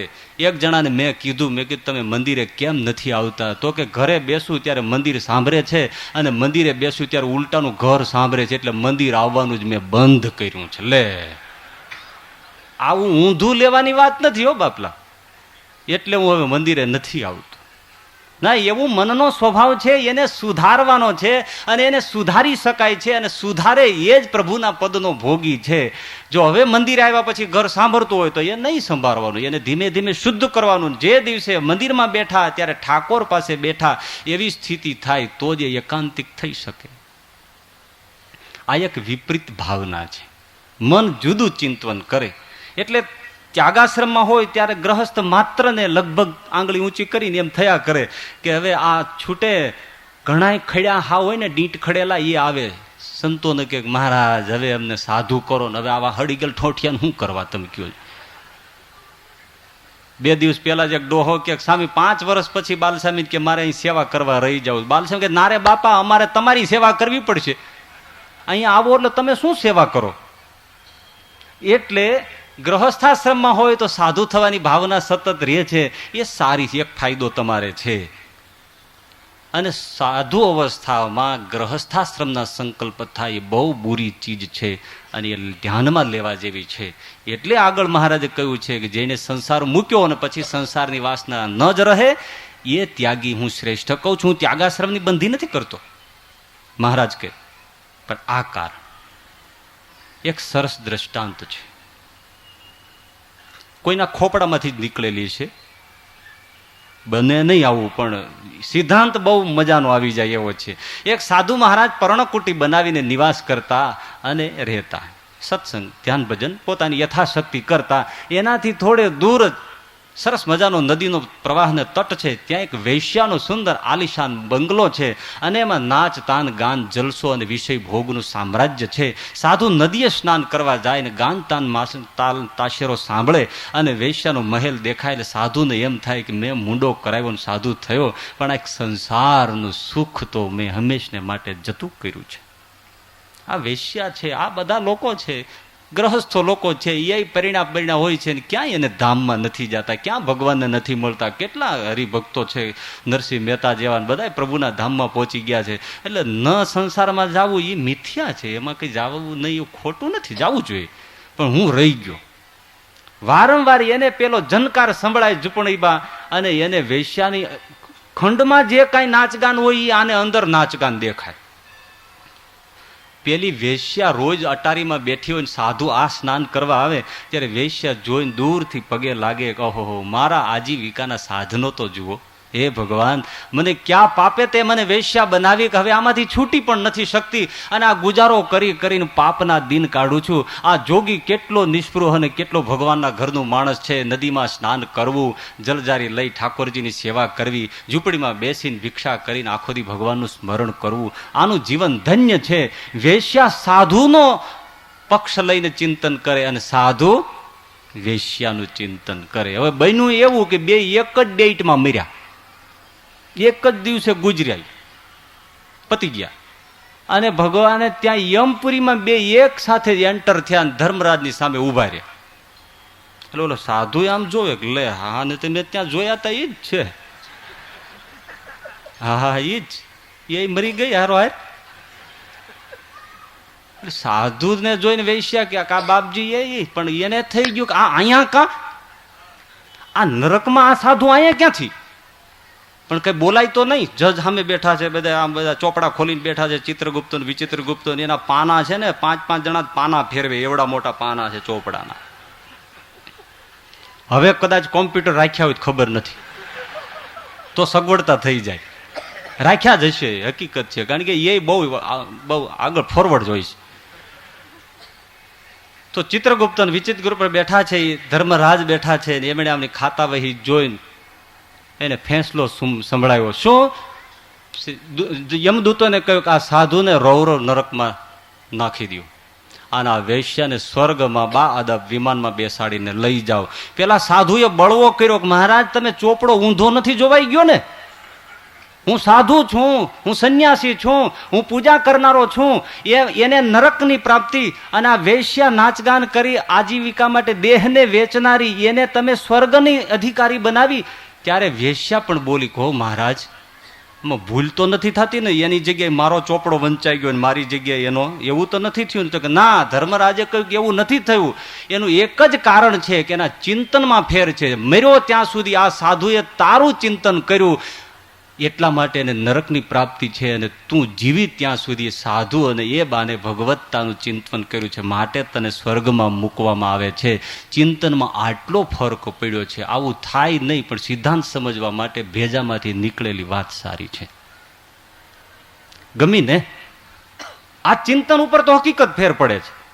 એટલા માટે એક સાયકોલોજીકલ મહારાજે ગરડા મધ્યના 62માં બતાવ્યું કે આ એક વિપરીત ભાવના થાય છે. એટલા માટે વાસના ઓછી કરવાનું સ્થાન એ ગ્રહસ્થાશ્રમ છે. ત્યાગાશ્રમમાં સ્કોપ દેખાતો નથી. આટલા વાસ્તવિક કારણો છે અને મનોવૈજ્ઞાનિક પણ કારણો છે.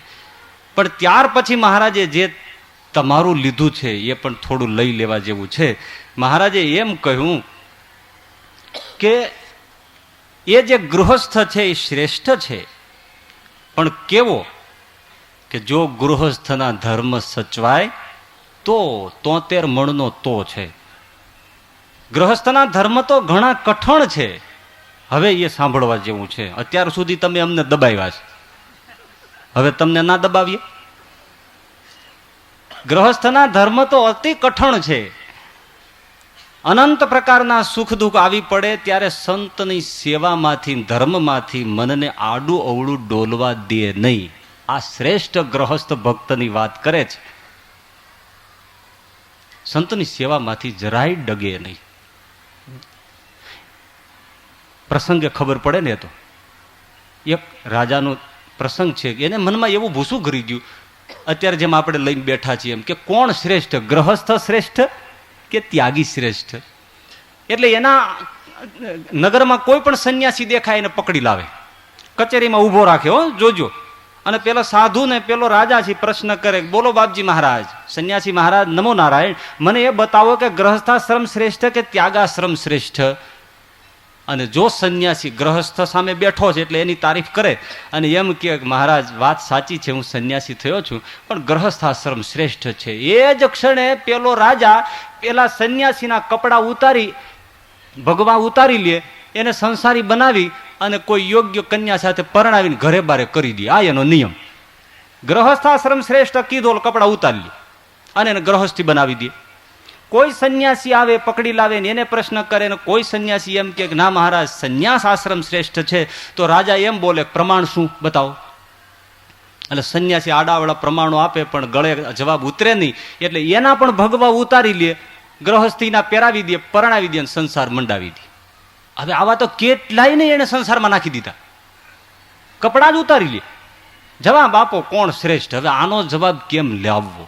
કારણ કે આ તો વ્યક્તિ પરત્વે જવાબ છે કે આશ્રમ શ્રેષ્ઠ કોઈ નથી, વ્યક્તિ કોણ શ્રેષ્ઠ છે અને કઈ રીતે પસંદ કરવું.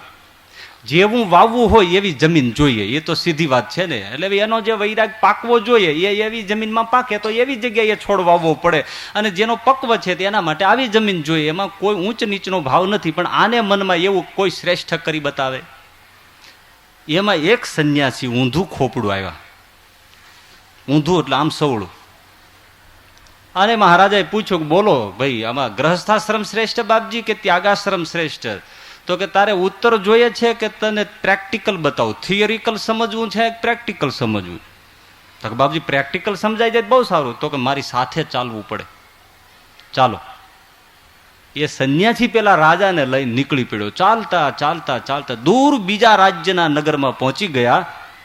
હવે બન્યું એવું ત્યાં કે એ નગરનો રાજા અકાળ મૃત્યુ થયો અને એને કોઈ દીકરો નહીં, એક દીકરી. એટલે મરતા મરતા રાજાએ એવું વિલ કરેલું કે આપણો જે રાજાનો માનીતો હાથી છે એની સૂંઢમાં કળશ આપવાનો જળનો, અને એને છૂટો મૂકવાનો, લોકોને ભેળા કરવાના, અને જેના ઉપર આ હાથી કળશ ઢોળે એને આ મારી દીકરી પરણાવી સંપૂર્ણ રાજ્ય એને સુપ્રત કરી દેવું.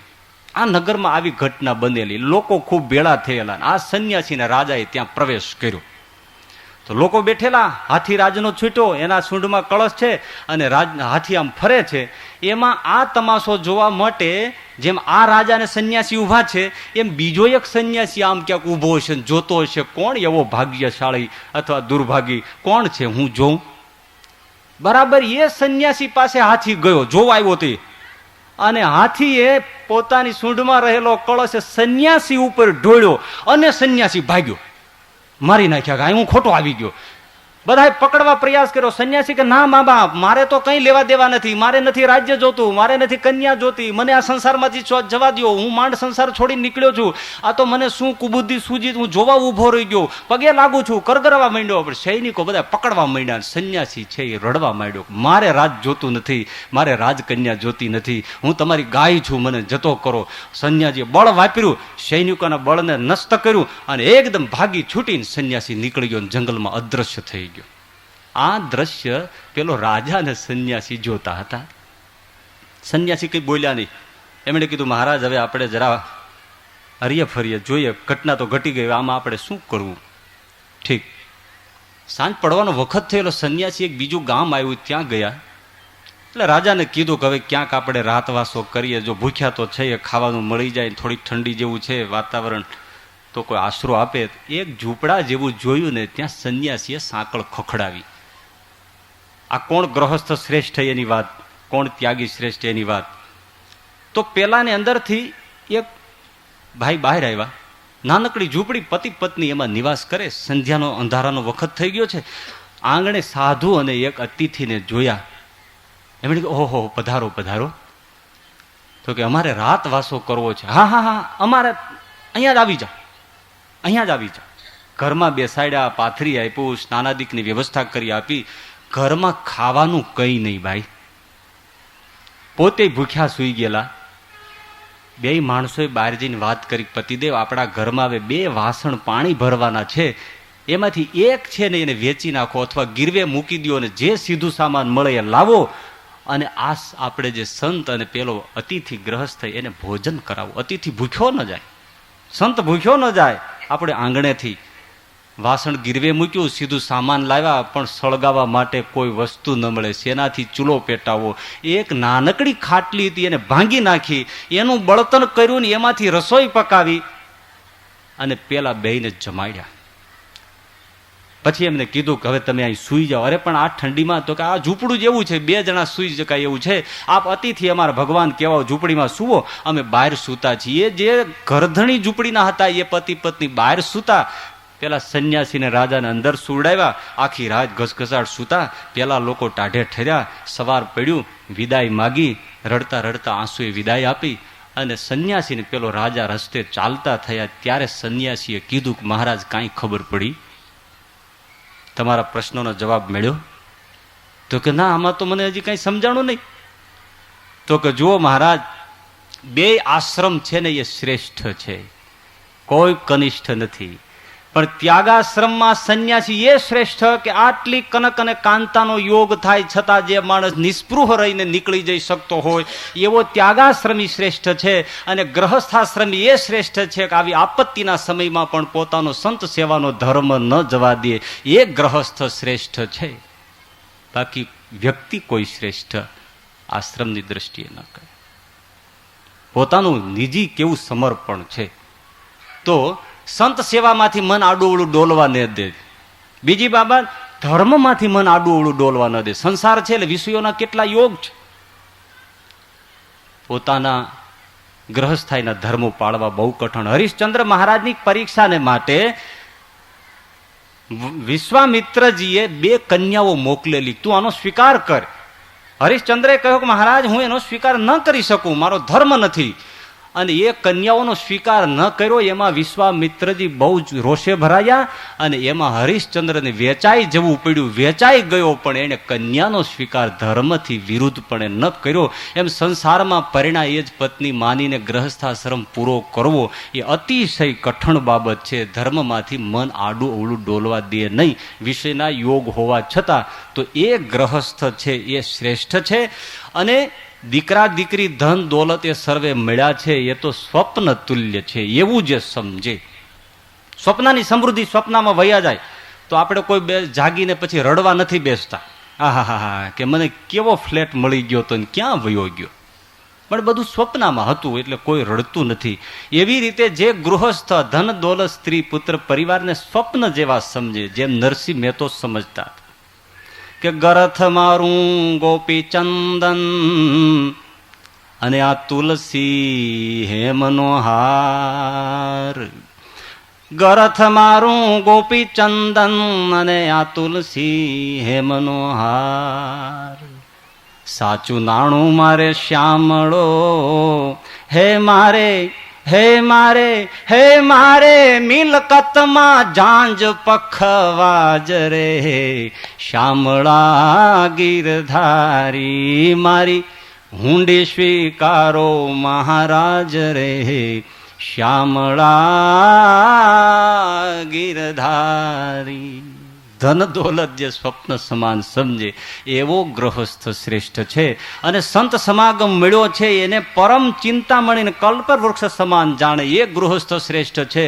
કોઈની પાસે ચિંતામણી હોય કે કલ્પવૃક્ષ હોય તો દોડી દોડીને એની પાસે જાય, ખસે નહીં અને સારું સારું ચિંતવા કરે. એમ જે ગ્રહસ્થ ઘરમાં પુરાય ન રહે પણ દોડી દોડીને સંત કલ્પવૃક્ષ માન્યો છે એની પાસે જાય, ચિંતામણી માની છે એની પાસે વારંવાર જાય. નિષદિન સંત સમાગમ કીજે, કંટાળે નહીં એવું કલ્પવૃક્ષ જે સમજ્યો હોય એવો ગ્રહસ્થ શ્રેષ્ઠ છે. અને ગમે તેવું સુખ દુઃખ આવી પડે તો પણ ઢીલો ન પડે. એટલે એ કહીને શ્રીજી મહારાજે એમ કહ્યું કે સૌથી તો ભગવાનના ભક્ત થવું એ કઠણ છે, કઠણ છે. અંત્યના 25મા વચનામૃતમાં શ્રીજી મહારાજે એટલે કહ્યું કે ગમે તેવો દેહમાં રોગ આવી પડે, ગમે તેવો દેહમાં રોગ આવી પડે ખાવા અન્ન ન મળે, પહેરવા વસ્ત્ર ન મળે અને અતિશય દુઃખ આવી પડે, છતાંય જે એક રંચ માત્ર પણ ઉપાસના, ભક્તિ, નિયમ, ધર્મ અને શ્રદ્ધા એમાંથી મોળો ન પડે, રતિવા સરસ થાય, એ ખરેખરો હરિભક્ત છે. આ એનું લક્ષણ બતાવ્યું. એટલે સૌથી કઠણ તો ભગવાનના ભક્ત થાવું એ છે. નિષ્કુળાનંદ સ્વામીએ પણ ધીરજ આખ્યાનમાં પદ લખ્યું છે કે દોયલું થાવું ભક્ત, ભક્ત થાવું અતિશય દોયલું છે. ભક્ત થાવું ભગવાનનું છે જો અતિ કઠણ કામ, સુખ સર્વે સંસારના કરવા જોઈએ હરામ, ભક્ત થાવું ભગવાનનું. તો ભક્ત થાવું કઠણ છે અને ભક્તનો સંતોનો સમાગમ મળવો એ અતિશય દુર્લભ છે. બીજું બધું મળે પણ આ સંત સમાગમ મળતો નથી, એ દુર્લભ વસ્તુ છે. એવું જે સમજે એ ગ્રહસ્થ ભક્ત છે, અતિશય શ્રેષ્ઠ છે. અને પેલો જે ત્યાગી છે એની વાસના છે, વાસના નિવૃત્તિની જે દવા છે, ઔષધ છે, એક એની એવી કક્ષા છે કે જેનો ઈલાજ ગ્રહસ્થાશ્રમમાં થાય છે. એટલા માટે ગ્રહસ્થાશ્રમને મહારાજે થોડો આ રીતે જરા પક્ષમાં લીધો છે, પણ મૂળ હેતુ મહારાજનો છે નિર્વાસનિક થવાનો. અને એ ધ્યાનમાં લેવા જેવું છે. ઉતાવળ કરીને વાસના હોય અને ગ્રહસ્થાશ્રમ છોડીને સંસારમાં જવું એ જરા એના માટે બહુ મોટું જોખમ છે. એ જોખમને નિવારવાનો પણ એકાદ પોઈન્ટ વચનામૃતમાં ક્યાંક ક્યાંક છે, પણ અહીંયા એની ચર્ચા આવશ્યક ન હોવાથી આપણે નથી લેતા. આ 14મા વચનામૃતની આટલી ચર્ચા અહીંયા લીધી છે. આગળની ચર્ચા આપણે આવતીકાલે બરાબર 5 વાગે લઈશું. અહીંયા વિરામ. સહજાનંદ સ્વામી મહારાજ.